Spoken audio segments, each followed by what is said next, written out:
The recent United States Department of Justice indictment against an Indian national, Nikhil Gupta, for targeting Khalistani separatists in North America at the alleged direction of a senior Indian government intelligence official, raises concerns about India's covert capacity and public messaging.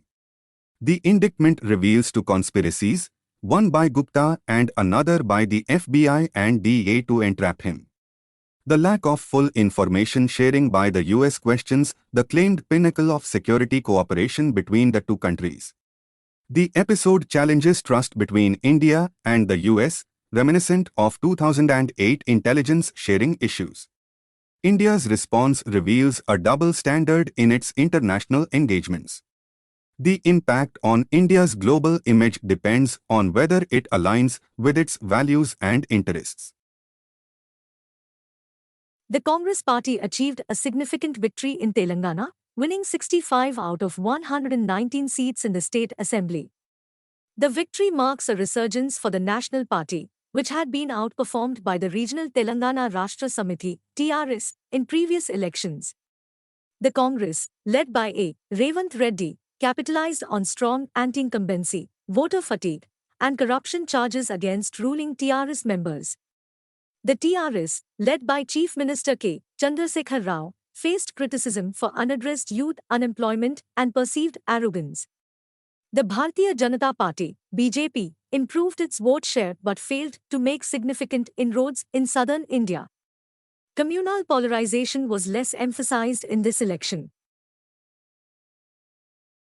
The Zoram People's Movement, ZPM, secured a majority in Mizoram by winning 27 out of 40 seats in the state assembly, breaking a 36-year duopoly held by the Mizo National Front, MNF, and Congress. Despite a narrow victory in terms of vote shares, ZPM's call for a corruption-free regime and a governance agenda appealing to youth interests resonated with voters. The party's success in projecting itself as a force for change, led by former IPS officer Lal Duhuma, may influence future coalitions, with the BJP winning 2 seats, likely seeking collaboration. Mizoram's economic diversification beyond agriculture is crucial for sustained development. Venezuela's decision to hold a referendum claiming sovereignty over the disputed Essequibo region, now part of Guyana, has escalated tensions between the two South American nations. Over 95% of voters, according to Venezuela's electoral authorities, supported the country's claim. The dispute dates back to the colonial era, and though tensions eased under Hugo Chavez, they resurfaced with Guyana's economic transformation.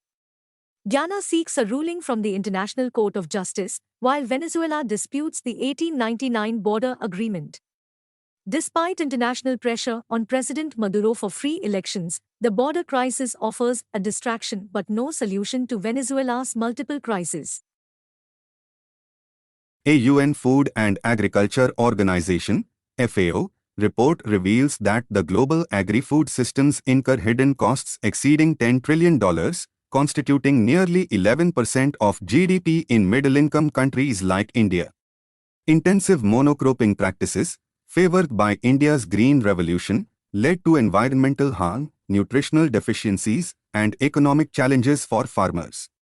The report suggests transforming agri-food systems through multi-cropping methods, promoting agroecology principles, and shifting from chemical-intensive farming.